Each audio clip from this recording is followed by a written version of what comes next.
নমস্কার। বাংলা গল্পঘরের সমস্ত শ্রোতা বন্ধুদের স্বাগত জানিয়ে আজকের গল্প পাঠ শুরু করতে চলেছি। আজ আপনাদের যে গল্পটি পাঠ করে শোনাতে চলেছি আশা করি খুব ভালো লাগবে। তাহলে প্রথম থেকে শেষ পর্যন্ত শুনতে থাকুন। শুরু করছি আজকের গল্প পাঠ। আশাপূর্ণা দেবীর লেখা কামধেনু। এলে কতই আর শব্দ হওয়া সম্ভব? মনের আক্রোশ মেটাবার মতো নিশ্চয়ই নয়। মানে কানাইবাবুর বর্তমান মানসিক অবস্থায় যতটা আক্রোশ প্রকাশ পাওয়া দরকার, বোধ করি সেই কারণেই থলিটা আছাড় মারিয়া ফেলিয়া দেওয়ার সঙ্গে সঙ্গে কানাইবাবু কণ্ঠস্বরের বাকিটা আক্রোশ ভরিয়া একটি বাণী নিক্ষেপ করেন। ধুত্তরি, নিকুচি করেছে কচুপোড়ার গভর্নমেন্টের। কানাইবাবু আমার পাশের ঘরের ভাড়াটে। বাড়ির আড়াইখানা ঘরের দেড়খানা কানাইবাবুর আর একখানা আমার। কাজেই আমার চাইতে একটু পদস্থই বলা যায় তাকে। বাড়িটার জন্মকালে কলিকাতা শহরের লোকসংখ্যা বোধ করি এমন মারাত্মক ছিল না যে বাড়িওয়ালা ভদ্রলোক তার এই বিরাট অট্টালিকাতে দুঘর ভাড়াটে বসাইবার আকাশকুসুম কল্পনায় দুই প্রস্থ কল পায়খানা বানাইয়া রাখিবেন। কাজেই গৃহস্থ জীবনের পরিহার্য এই অংশটি দুই গৃহস্থেরই এক। প্রথমটা কিছু খুঁতখুঁতনি ছিল, কিন্তু বাড়িওয়ালা সেই তুচ্ছ খুঁতখুঁতানি এক ফুৎকারে উড়াইয়া দিয়া বলিয়াছিলেন, কি আশ্চর্য, এর জন্য এত ভাবনা? কানাইবাবু আপনার স্বজাতি, একত্র থাকতে থাকতে দেখবেন ভাইয়ের মতো হয়েই যাবেন। কি তবু মুখ বেজার করে রইলেন? বলি মশাই, ভীম অর্জুনদের দৃষ্টান্ত মনে করুন না একবার। পাঁচটা ভাই একমাত্র পরিবার নিয়ে বনিয়ে থাকতে পারলো, আর আপনারা তুচ্ছ একটা নাইবার ঘর নিয়ে ভেবে মরে যাচ্ছেন। এত বড় জ্বলন্ত দৃষ্টান্তের পর আর দ্বিরুক্তি করার সাহস হয় না। সত্য বলিতে কি, উপায়ও ছিল না। তখন রাগের মাথায় নিজের ভাইদের সঙ্গে পৃথক হইয়া আসিয়া শ্বশুরবাড়ি উঠিয়াছি। কাজেই তুচ্ছ একটা নাইবার ঘরকে বেশি প্রাধান্য দেওয়ার সময় নয় সেটা। তা আজ পর্যন্ত যখন কানাইবাবুর সঙ্গে সম্পর্কটা মাথা ফাটাফাটি বা পুলিশ আদালত পর্যন্ত গড়াই নাই, তখন ভাইয়ের মতোই আছি বলিতে হয়। এমনকি সরস আলাপ আলোচনাও যে মাঝে মাঝে না হয় তা এমন নয়। দাঁড়ি কামাইতেছিলাম। কানাইবাবুর কণ্ঠে আকৃষ্ট হইয়া সাবান মাখা গালে ঘরের বাহিরে আসিয়া প্রশ্ন করি, কি হলো কানাইবাবু, আবার গভর্নমেন্টের মুন্ডপাত কেন? এখন তো নিজেদের। আরে রেখে দিন মশাই নিজেদের। কানাইবাবু রীতিমতো একজন স্বাধীন নাগরিকদের মতোই নিরঙ্কুশ কণ্ঠে বলেন, নিজেদের বলেই তো আরো বেশি করে সমঝে দেওয়া উচিত। হাসিয়া বলি, কিন্তু কেন? সকালবেলা হলো কি হঠাৎ? সকালবেলা? তা বলবেন বই কি, বেলা 8টার আগে তো আর ঘুম ভাঙে না আপনার।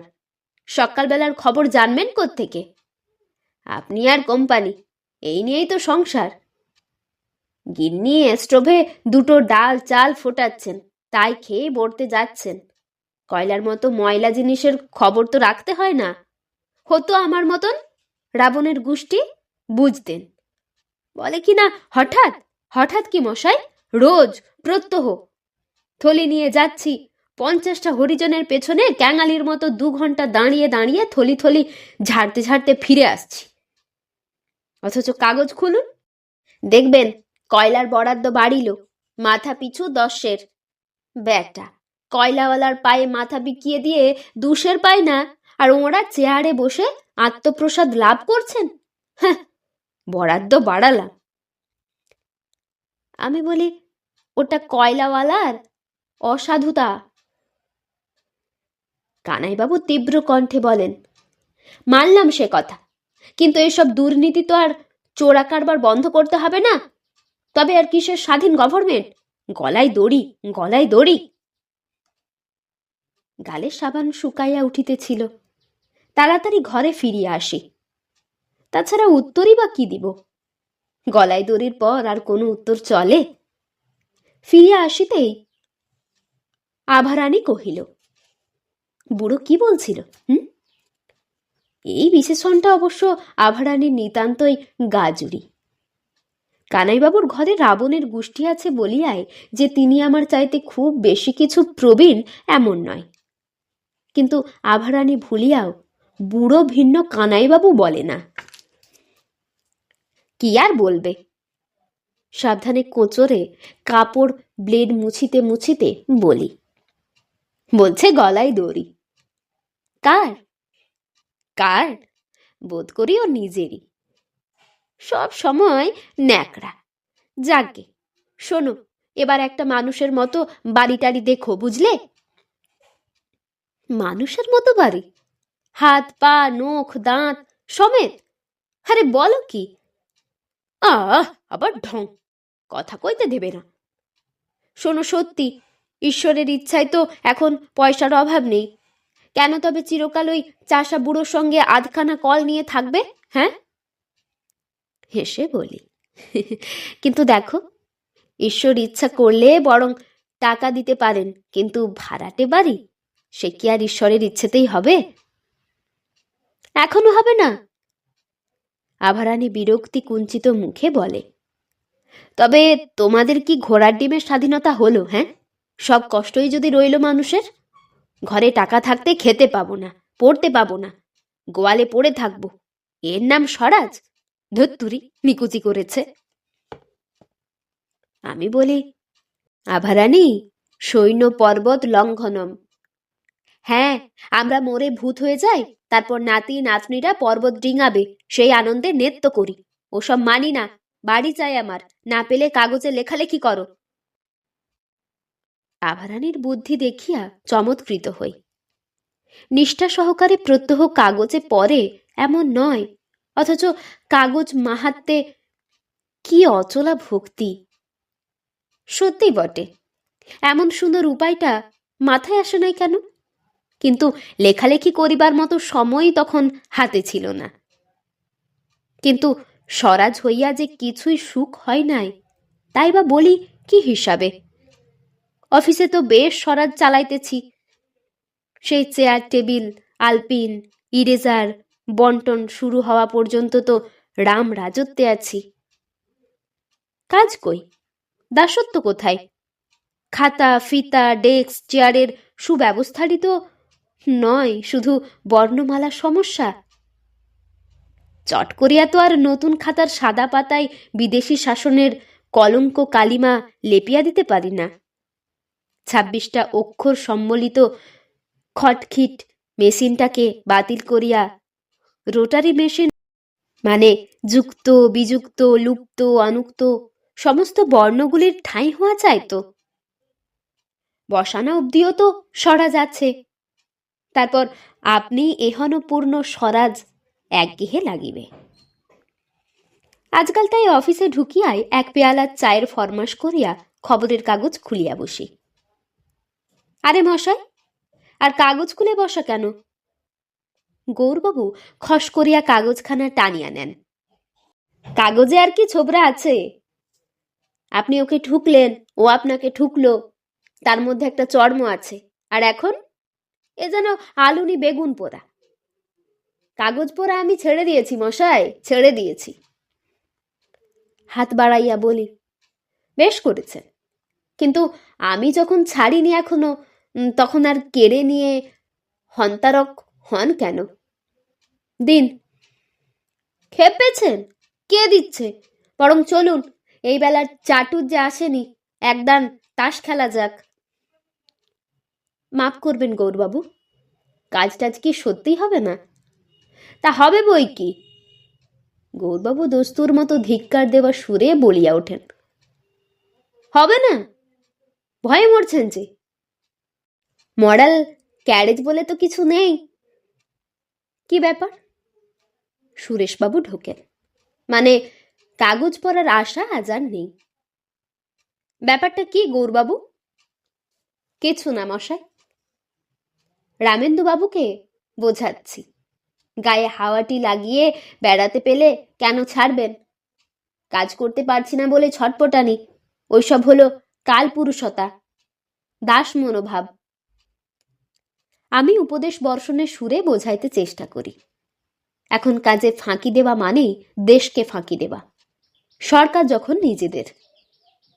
কিন্তু গৌরবাবুর প্রবল কণ্ঠে আমার ক্ষীণ কণ্ঠ কোথায় চাপা পড়িয়া যায়। সরকারের কথা আর বলবেন না মশাই, দেশের সঙ্গে যোগাযোগ তো শুধু মৌখিক, হ্যান করেঙ্গা, ত্যান করেঙ্গা, বাঘ মারেঙ্গা, হাতি ধরেঙ্গা, কই সেসব? এই যে শহরের রাস্তাঘাট, কি উন্নতি হলো? রাত্রিরে হাঁটতে গেলেই খানায় পা পড়ে মরুন।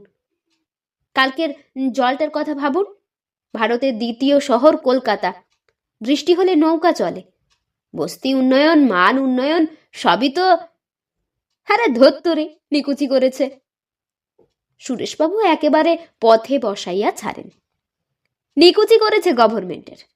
এখনো 3.5 টাকা মাছের সের, টাকায় 1 সের গরুর দুধ, আর বলে কিনা স্বাধীনতা পেলাম। যুক্তিটা অকাট্য, সন্দেহ নাই। সুরেশবাবু বেশি কথা বলেন না, কিন্তু যা বলেন সারালো। সত্যই বটে, 3.5 টাকা সেরের মাছ খাইয়া কোন মুখে আবার স্বাধীনতার বড়াই করি? এই যে রামেন্দু বাবু বেঁচে ফিরেছেন তাহলে? বাড়ি ঢুকিতেই কানাইবাবুর উৎফুল্ল স্বর কানে আসে। আবার তো বাঁধল? তাই তো দেখছি। বিষণ্ণভাবেই বলি, নিন, এইবার আপনার প্রধানমন্ত্রী কি করবেন করুন।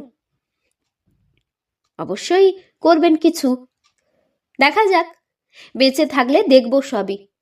আর দেখছিও তো, এই যে বন্যা, অতিবৃষ্টি, নৌকাডুবি, ট্রেন কলিশন, কোনটা বন্ধ যাচ্ছে?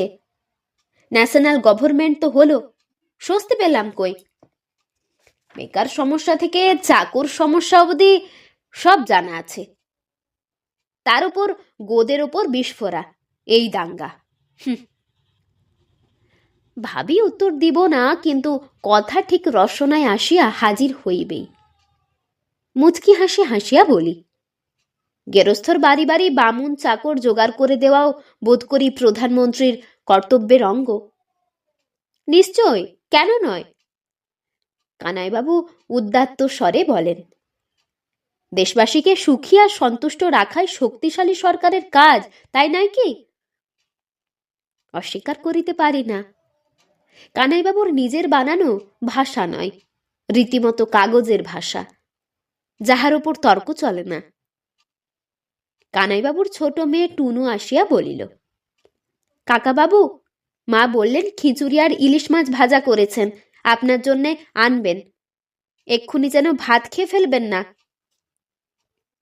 সউৎসাহে বলি, পাগল হয়েছিস? তাই কখনো খাই? এই বসে থাকলাম, দেখি কে ভাত খাওয়াতে পারে আমায়। নেপথ্যে উচ্চারিত হয়, আদিক্ষেতা। খিচুড়ি ইলিশ মাছ ভাজা তো চোখে দেখেনি কখনো। রাত দুপুরে খাবার শখ হলে যেন নিজে ভাত বেড়ে নিয়ে খাওয়া হয়। হাঁড়ি নিয়ে বসে থাকতে পারবো না, সোজা কথা। দৈবক্রমে একদিন কি উপলক্ষে কানাই গৃহিণীর কাছে নিমন্ত্রণ খাইয়া মৌখিক ভদ্রতা রক্ষার দস্তুর রান্নার প্রশংসা করিয়াছিলাম। আমার কপাল, তদবধি যখন তখন কানাই গৃহিণীর হাতের আলুনি পোস্ত চচ্চড়ি, মিষ্টি রসবিহীন মোচার ঘণ্ট প্রভৃতি এটা ওটা খাইয়া প্রাণ ওষ্ঠাগত। যত বেশি অখাদ্য লাগে তত অধিক পরিমাণে সুখ্যাতি করিতে হয়, তার ফলে আবার আসে, আবার সুখ্যাতি করি, ইত্যাদি ইত্যাদি। প্রায় ঘণ্টাখানেক প্রতীক্ষার শেষে খিচুড়ি আসে। আসে ইলিশ মাছ, শুধু ভাজা নয়, কাঁচা লঙ্কার সর্ষে বাটার রসে মাখামাখি রসা, কাসুন্দি আর মেথি ফোড়ন সম্বলিত টক। অনুষ্ঠানের কোনো ত্রুটি রাখেন না কানাই বৌদি।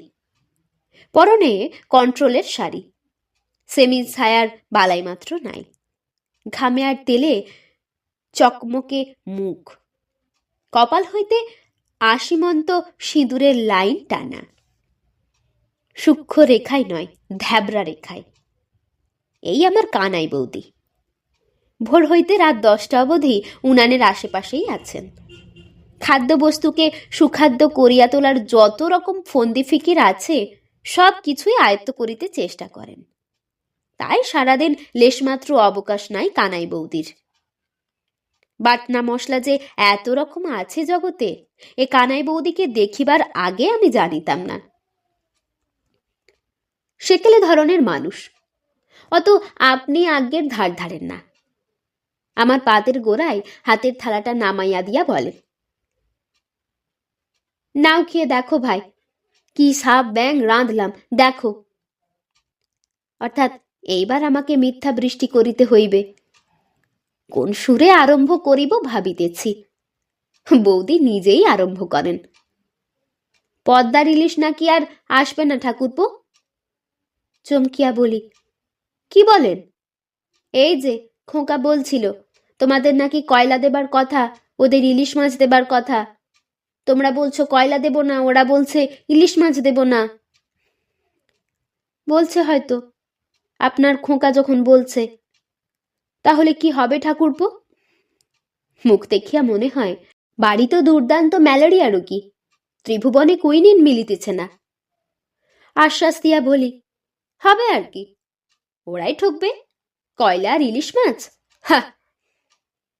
কানাই বৌদি যাকে বিস্ময় বিস্ফারিত লোচন বলে সেই রকম চোখে বলিয়া ওঠেন, ও মা, কি কথা বললে ঠাকুরপো? কয়লা আর ইলিশ মাছ? কয়লার বদলে তবু কাঠ ঘুঁটে জেলে রাঁধা যায়, ইলিশ মাছের বদলে কি খাবে খাও তো, পৃথিবীতে পাবে না। সান্ত্বনা দিতে বলি, কেন বৌদি, আমাদের গঙ্গা তো পালিয়ে যায়নি। গঙ্গার ইলিশ কত কুলোবে? আমাদের মতো গেরস্থ লোকের কটা গঙ্গার ইলিশ খাবে? শুনে পর্যন্ত তো আমার ঘুম নেই। হ্যাঁ ঠাকুরপো, এই যে শুনলাম না কি স্বাধীনতা হয়েছে। ধরুন হয়েছে, তবে নিজেদের রাজ্য হয়ে স্বরাজ পেয়ে কি ছাই হলো? বাবা, ইলিশ মাছই যদি খেতে না পেলাম, স্বাধীনতা ধুয়ে ধুয়ে জল খাবো কি? কিন্তু দেখুন, এমন অনেক দেশ আছে যারা ইলিশ মাছ চোখে দেখেনি, অথচ স্বাধীন। ধত্তুরি, নিকুচি করেছে তোমাদের আগডুম বাগডুম কথার। সোজা কথা বলি বাপু, সবাই মিলে লাট সাহেবের কাছে চিঠি পাঠাও, বলো পোড়া কপাল তোমাদের রাজ্য করার। মানুষে যদি মনের মতন খেতেই না পেল, কি লাভ স্বাধীন হয়ে? নিকুচি করেছে। নিকুচি করেছে সে কথা মিথ্যে নয়, বাস্তবিক ইলিশ মাছ এমনই একটা খাদ্য যে কানাই বৌদিও ওকে অখাদ্য করিয়া তুলিতে সক্ষম হন নাই। অতি ভোজনের গুরুভারে ঘুম আসিতেছিল না। শুইয়া শুইয়া ভাবিতেছি। কি ভাবিতেছি? এবছর যদি এই শীতটা অতিরিক্ত পড়ে, দোষ দিব কাকে? গভর্নমেন্টকে? অথবা শীতের স্বল্পতায় কপি মটরশুঁটির অভাব ঘটিলে দায়ী করিব জহরুল্লালকে? বন্যা মহামারী অনাবৃষ্টি ঘটিলে ধিক্কার পাইবেন কে? গান্ধী? আভারানী খাইয়া আসিল, দ্বিধাহীন কুণ্ঠাহীন স্বরে নিজস্ব মত ব্যক্ত করিল। আহা, কি রান্নাই রেঁধেছেন, মরে যায়। ওই আবার ভদ্রলোককে ডেকে খাওয়াতে এসেছেন, লজ্জাও করে না। আর কি সেরিবে লজ্জা আছে গিন্নির? যা কাপড় পরে বেড়ায় দেখলে আমাদেরই লজ্জায় মাথা কাটা যায়। যাকে মরুকে, আমার শাড়িরই কি হলো? কোন শাড়ি? আহা, জানো না ন্যাকা, 11 হাত মিলের শাড়ির কথা বলিনি? বলো তো অনেক কিছুই, পাচ্ছি কোথায়? বৈকুণ্ঠের লক্ষ্মী ভিন্ন আর কারোর পাবার হুকুম নেই সে শাড়ি। সবসময় আর কি করো না বাপু, গা জ্বলে যায়। মোটা মোটা এই তাঁতের শাড়িগুলো আর পরতে পারি না। পরনে এই আগস্টের পর এই দুঃখ ঘুঁজবে বলে আশা করে রয়েছি। ওই আশা করেই থাকো। আভারানী বিরক্ত স্বরে বলে, কথা শুনলে হাড় জ্বালা করে। কেন, আগেকার সব 11 হাত কাপড়গুলো গেল কোথায়? হ্যাঁ? নিদ্রা জড়িত কণ্ঠে বলি, রোশো পিসি ঘোষকে জিজ্ঞেস করে পাঠায় কোথায় গেল। নিশ্চয়ই জিজ্ঞেস করা উচিত। ভদ্রলোকের মেয়েরা ঠেঁটি পরে বেড়াবে? জাতীয় গভর্নমেন্টের একটা দায়িত্ব নেই? কোত্থেকে থাকবে? নিকুচি করেছে যে। বলিয়া পাশ ফিরিয়া শুই। ভান করি করিতে এক সময় নিশ্চয়ই ঘুম আসিবে। এতক্ষণ শুনছিলেন আশাপূর্ণা দেবীর লেখা কামধেনু গল্পটি। এই গল্পটি আপনাদের কেমন লাগলো তা আমাকে অবশ্যই কমেন্টের মাধ্যমে জানিয়ে দেবেন। যদি ভালো লাগে তাহলে লাইক এবং সাবস্ক্রাইব করে আমাদের পাশে অবশ্যই থাকবেন। আবার দেখা হবে পরের কোনো একটি গল্প নিয়ে। ততক্ষণ আপনারা ভালো থাকবেন, সুস্থ থাকবেন, সাবধানে থাকবেন। নমস্কার।